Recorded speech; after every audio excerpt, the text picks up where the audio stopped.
Hi, everybody. Okay, so this is June the 1st. Wow, 2022. This is our whole life healing program with Dr. Alex Loyd and Dr. David Peck and myself. And we are going to be addressing a topic for All Lives Matter. That's this specific program. Before we hear from them, though, I'm going to show this disclaimer. This presentation is for education and informational purposes only. And since we're going to be talking about issues of health and well-being, we want to make sure that you understand this information is not intended to heal or cure anything.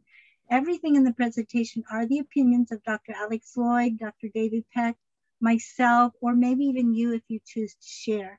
You should always check with a licensed healthcare provider about any specific health concerns you may have. All right, guys, so it's all yours. Thank you, Alex. Oh, there you are. So much, Johanna. David, what is going on, man? The elephant in the room is you. What's going on? What happened? What happened to your hair? No, is it the color or? It looks like you're bald. Oh, really? No, I'm looking at the screen and I'm saying, oh, wow, maybe I have to clean the screen or something like that.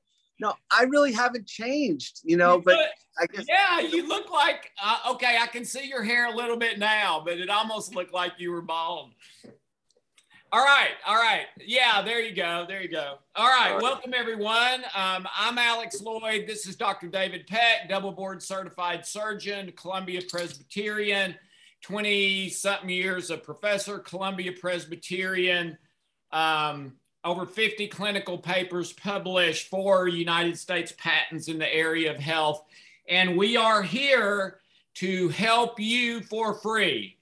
That's what we're here for. We're wanting to help 1 million to 1 billion people achieve emotional well-being who do not have that, or at least not to the degree they're capable of now.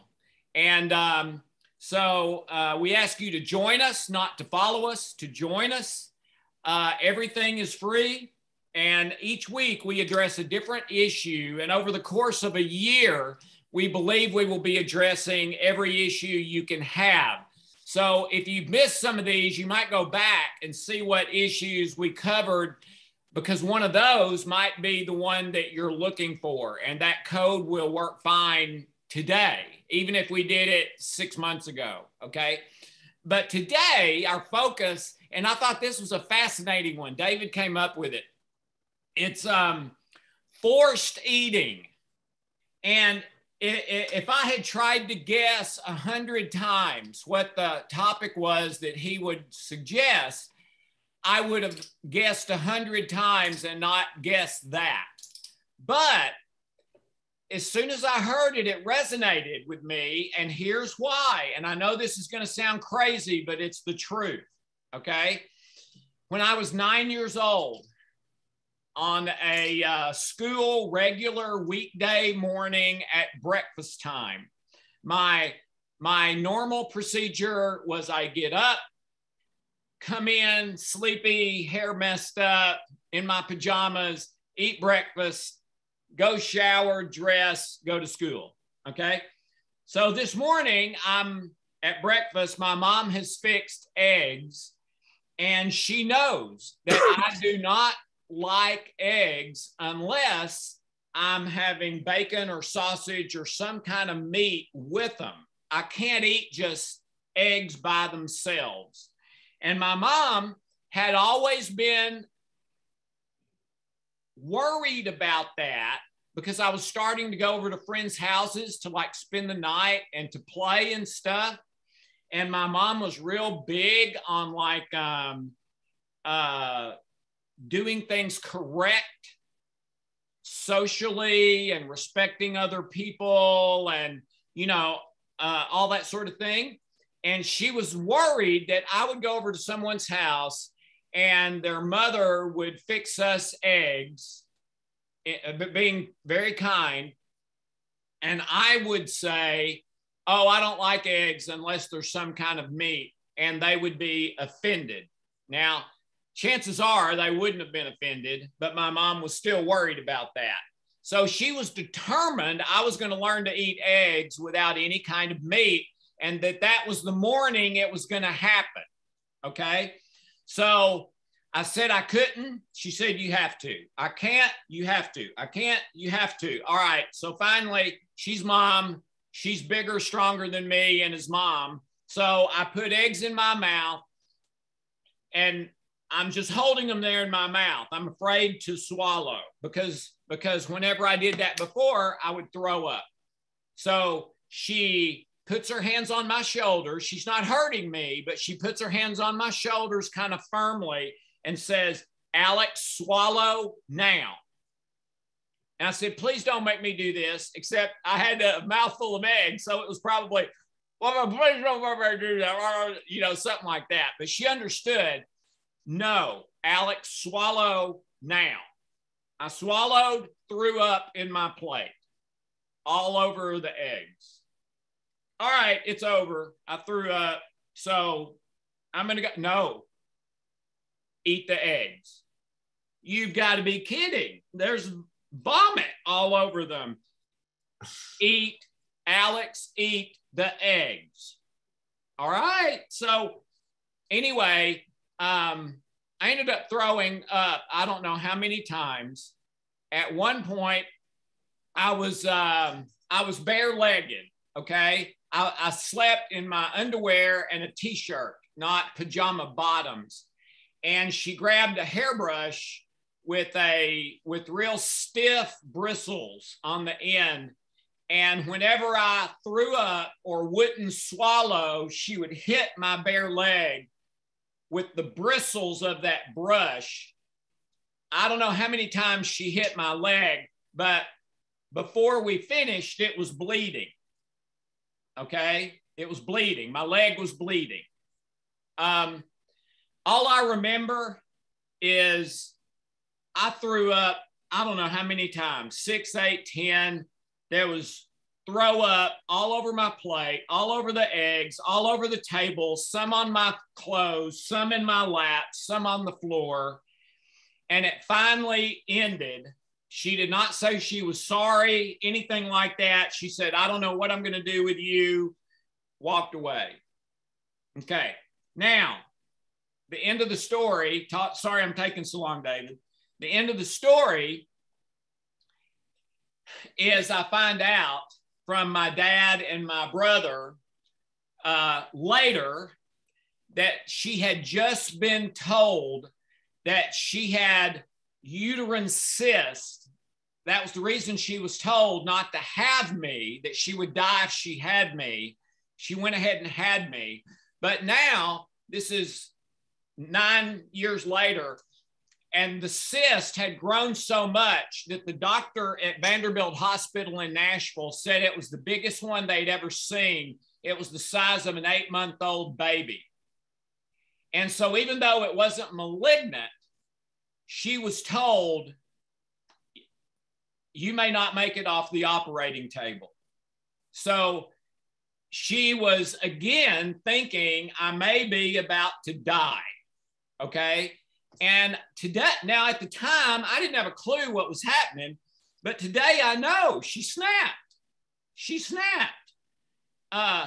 She was worried about herself dying and how it would hurt me and my brother and my dad and, you know, all the stuff that goes along with someone close to you dying at an early age and all of that stuff.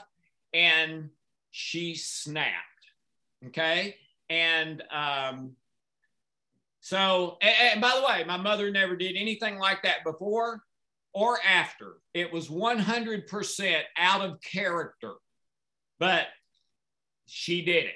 And my dad also did one that was the only one he ever did in his whole life that was physically and emotionally abusing me. So I had one from each parent. Now, I was lucky in a lot of ways. A lot of people grow up with abuse regularly over years. I never had that. I had 2 instances.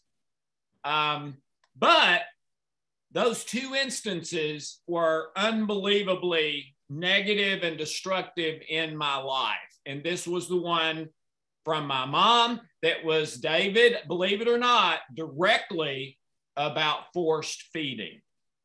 But it was coming from her extreme pain internally, that pain that bad, you guys, even if it's non-physical pain that bad, it'll mess up your thinking and emotions. So David, that's mine. What's your 2 cents?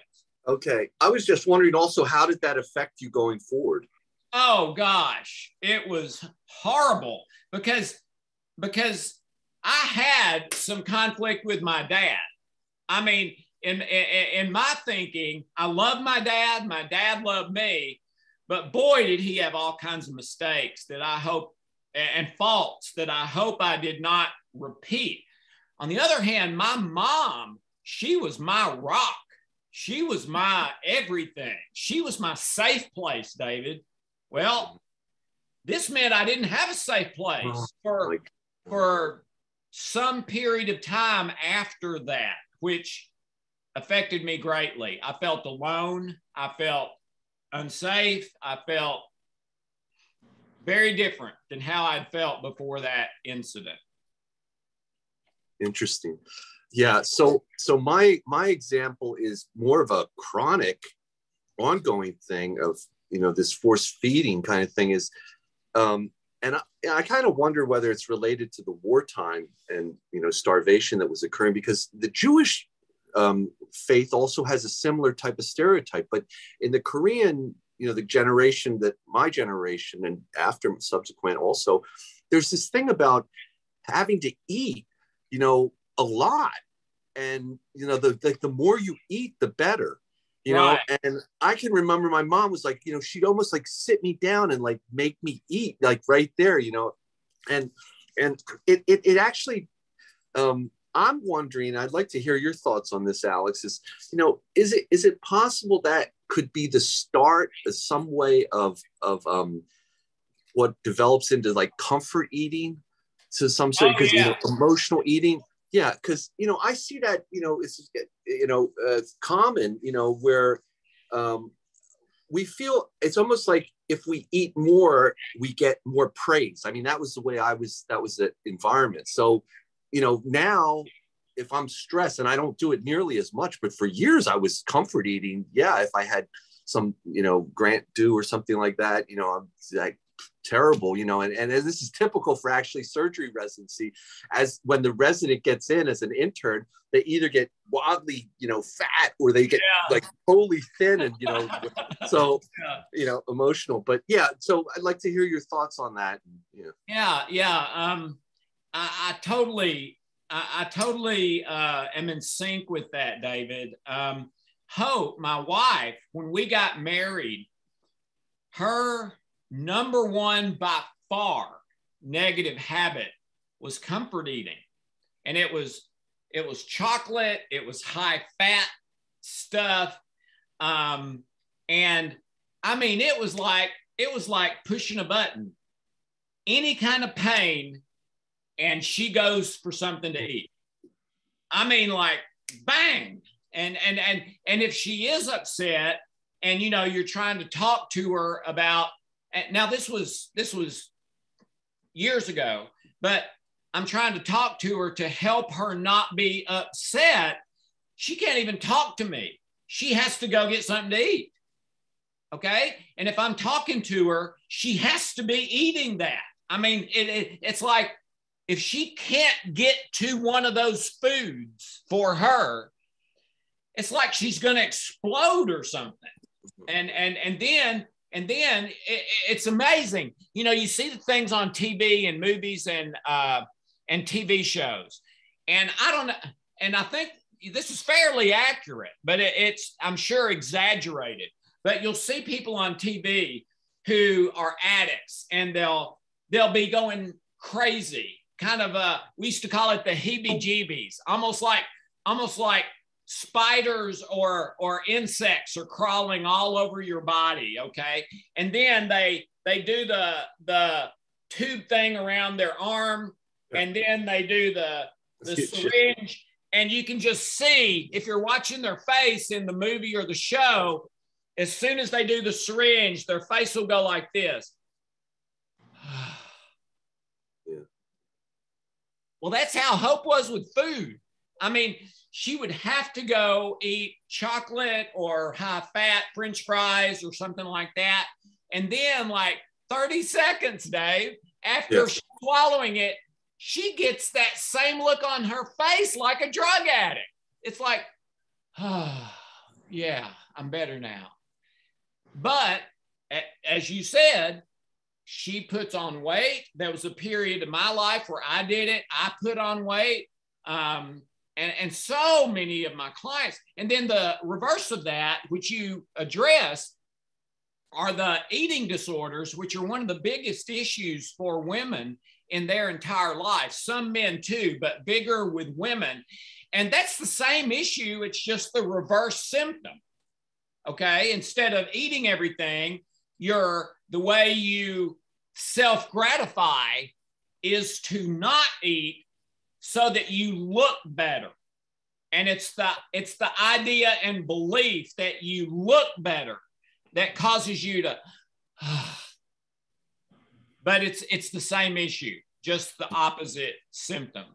So you know, I had a person that I was working with had a situation where, you know, when that was the only, eating was the only thing that she could have control of when she was in a situation like the mother was very, you know, domineering and that kind of thing.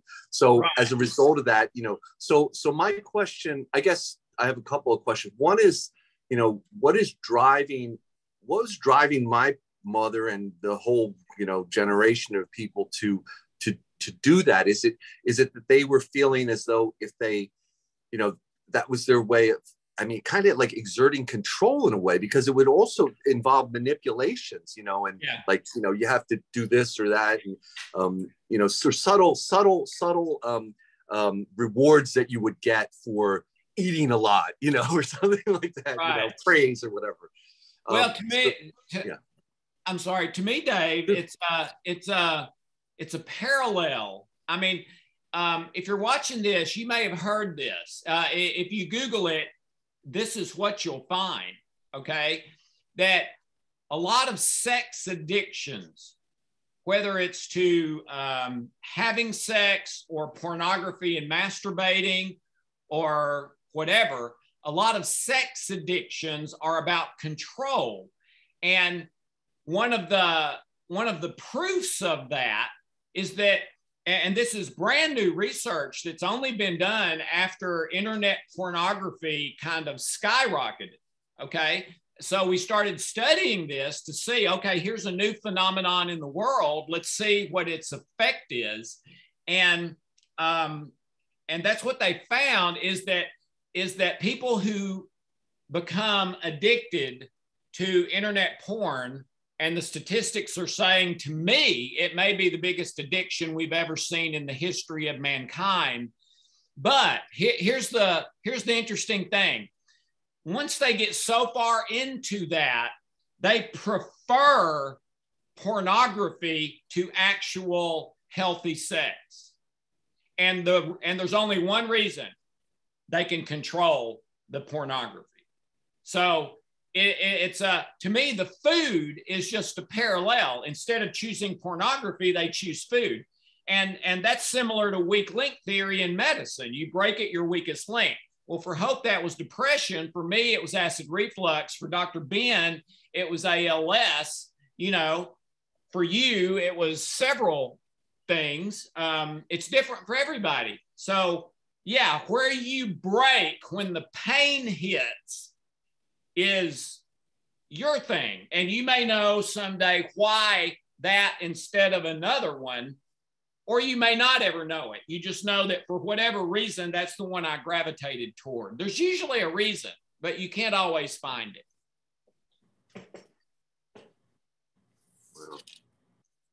So you want to do the intervention, Dave? Yeah, sure. That's great. All right. Can you do the code part, or? I can, yeah. Okay. I can do that. So we're talking about, it's a forced feeding. Feeding. So we pray, we request that all destructive, negative cellular memories, unhealthy habits, addictions, false limiting beliefs, and any relationship issues related to systemic forced feeding be found, opened, and healed through love, light, truth, and God. Okay. And the first position is both hands in the temples, healing code 1 positions.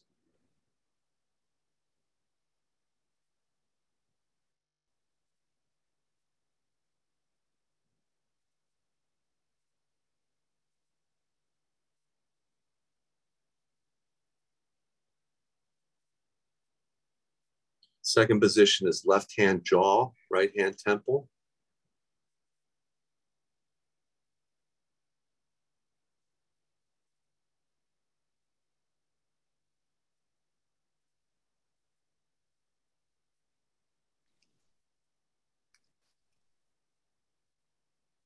Third position, left hand jaw, right hand Adam's apple.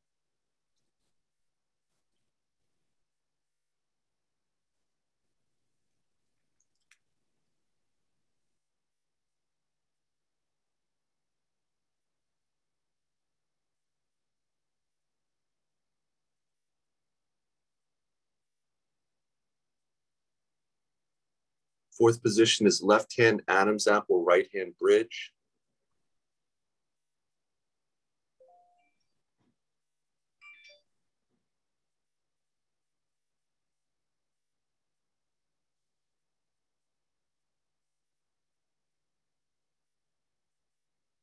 Okay, back to the first position now, both hands temples. We'll just do one more cycle.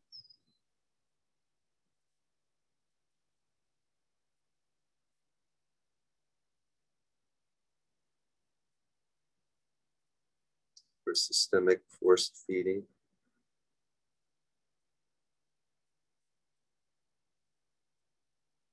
Second position, left hand jaw, right hand temple.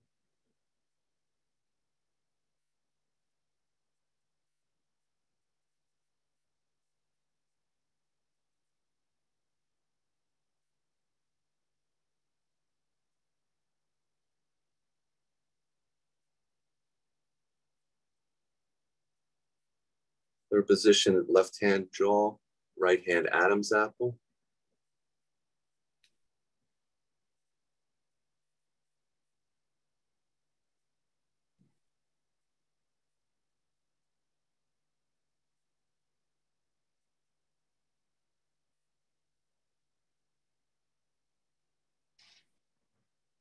Fourth position, left hand Adam's apple, right hand bridge.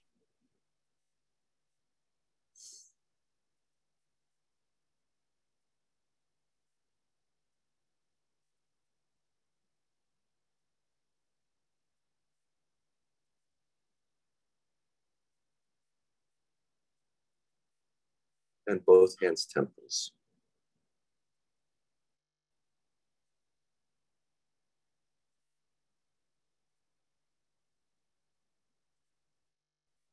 Okay, that's 2 cycles. Thank you, David. Deep breath from the stomach and into acupuncture points, temples, collarbones, side of the hand, eyebrows, under the arms, middle finger, sore spot, little finger, under the eyes, chin, middle finger, middle of the chest, under the nose,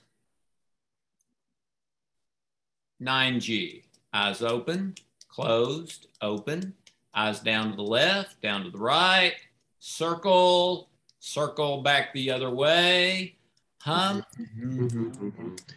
count, 1, 2, 3, 4, 5, hum. All right, now both hands brainstem. This is basically your unconscious mind and what it's connected to, which is 1,000,000 times more powerful than your conscious intention. So we're putting fresh, usable energy into the brainstem so it can use it to heal memories with untruths in them and empower us from the heart that 1,000,000 times, but to the positive, not the negative.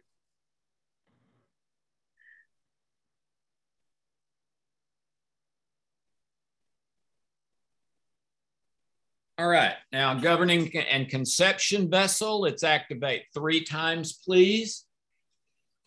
This is going against the flow of energy and calms the central nervous system,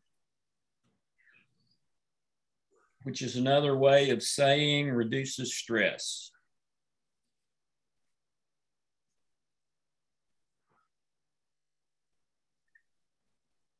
All right, now custom healing centers. Let's start with forehead. Please open and harmonize. Throat. Please open and harmonize. Heart. Please open and harmonize. Base or root. Please open and harmonize. Middle of the stomach. Please open and harmonize. Crown, please open and harmonize. Under the belly button, please open and harmonize. Forehead, please open and harmonize. And then last section, let's do the rapid eye stress release 3 times, about 20 seconds each. So go.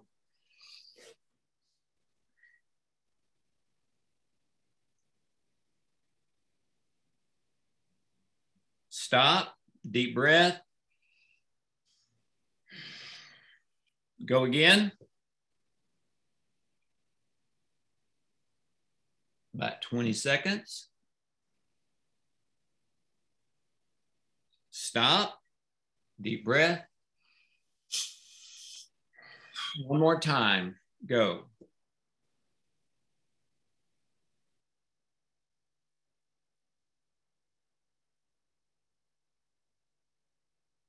Stop. Both hands over the heart. Slow, deep breaths for about a minute. Just let it process. And when you're ready, open your eyes, check your 0 to 10, make a note of any change, and then do another one or come back there later.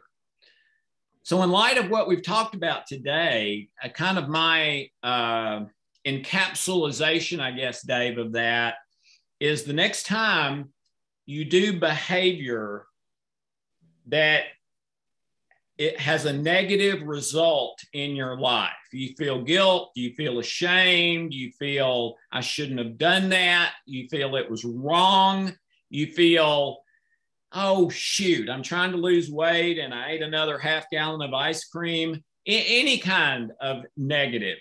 Ask yourself, okay, am I trying to control something that I can't control? And the behavior is just a substitute symptom. Wow. And typically that will be the truth. And if you find the real cause and address it, then it will tend to heal. And unbelievable. Now I don't feel like I have to control. Why? Because the pain has gone down. There you go. So that's it for me, Dave, and I've got to run. Anything you want to add? And please don't go anywhere, everybody. Johanna's here to do customs. We love you. Please tell your friends. We're going to keep doing this, try to help as many as we can, and give you everything for free. So thank you, Dave. Thank you. Love you. Love you, Johanna. Love you too. Thank you, everybody. Thank you, Alex. Love you too. All right. So everyone that's on the phone now, I want to thank you for participating. There's going to be a short pause, and then I'm going to open the line and give you a chance to get a custom code or a custom trilogy. So if you're just attending for the teaching with Dr. Alex and Dr. David, we're going to come back again next week. So thank you for coming. I'm going to stop this recording now, and I'm going to ask if any of you are online and you want a custom code or a custom trilogy, you can raise your hand, *9.